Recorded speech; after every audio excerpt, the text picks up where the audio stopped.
Welcome to RC Expert. Today we talk a little bit about subwoofers.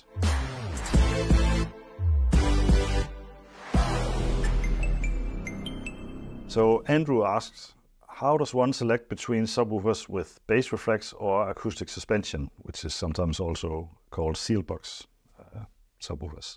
What are the pros and cons of both? Well, the difference is in principle the same whether it's a loudspeaker or a subwoofer. So in some ways we have already covered it in previous videos.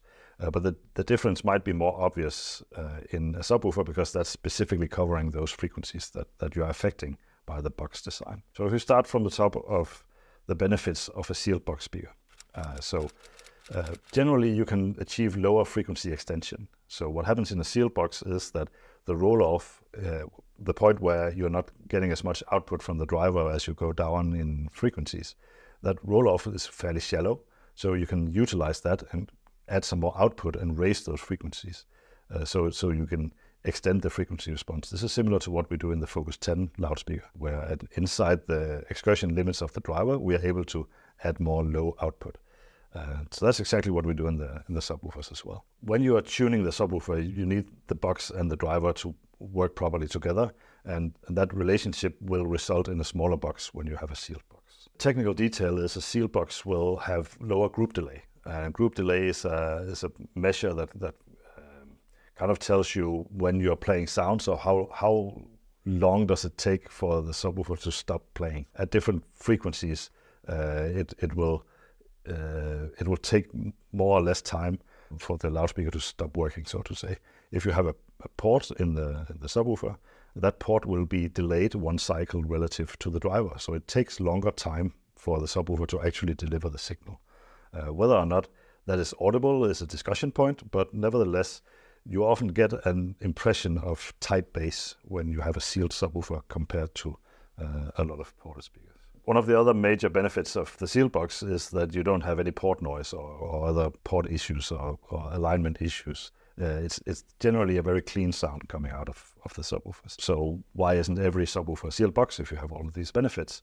The main downside of the sealed box is maximum SPL. So the sealed box will not play as loud as some of the other designs out there.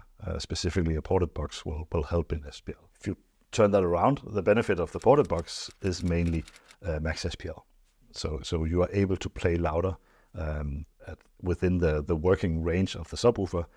It will have more output. That is really why you have a port in some subwoofers.